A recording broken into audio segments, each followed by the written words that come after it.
Assalamualaikum warahmatullahi wabarakatuh. Jadi pada kesempatan kali ini kelompok kami akan mengadakan sesi podcast tentang Muhammad Rashid Ridho.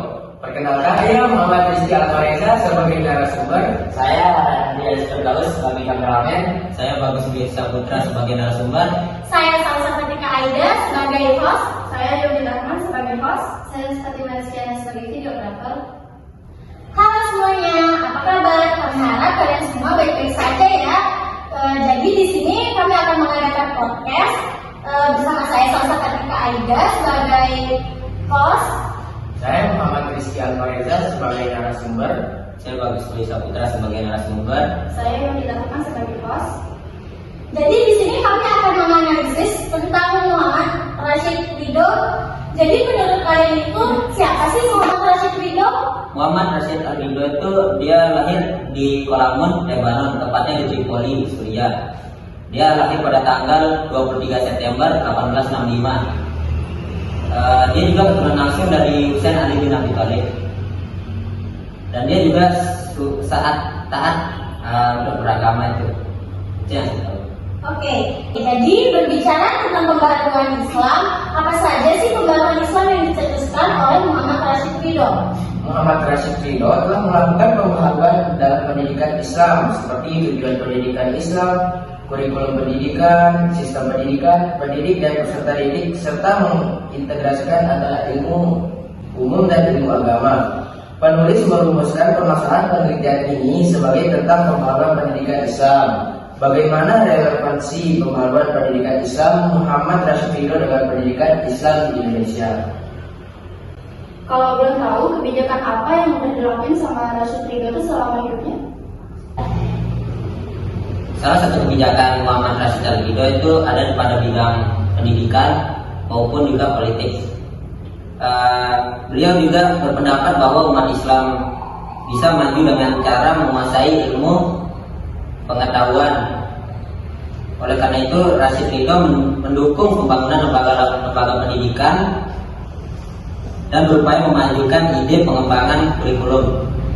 Setelah saya baca mengenai tentang tokoh Muhammad Rashid Ridho, di mana Muhammad Rashid Ridho itu pergi ke Mesir untuk menyempatkan untuk bertemu dengan Muhammad Abduh.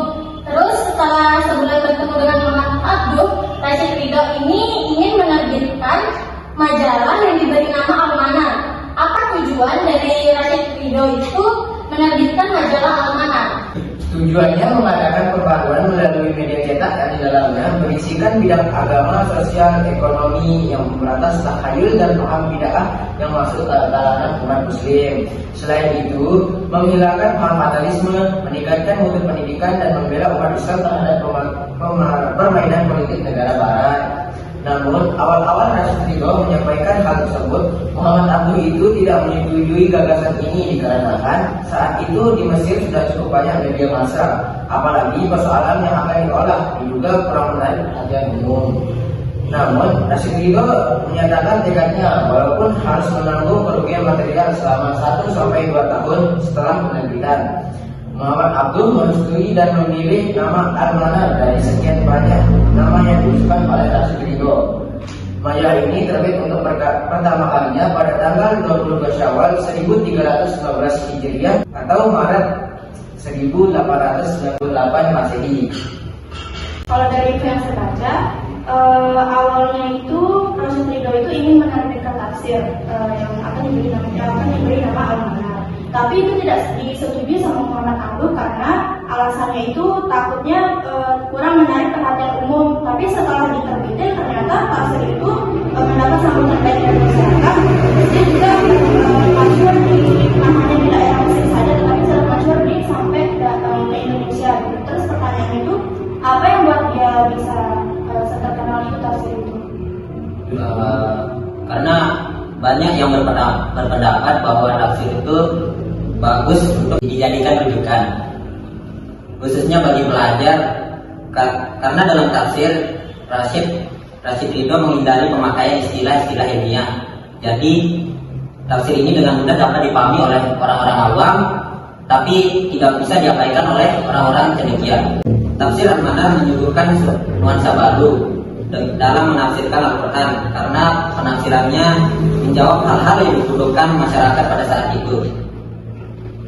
Serta tafsir ini memiliki metode yang menarik dalam penulisannya, yaitu metode takwili atau analisis dan bercorak adabi wa ijtimai.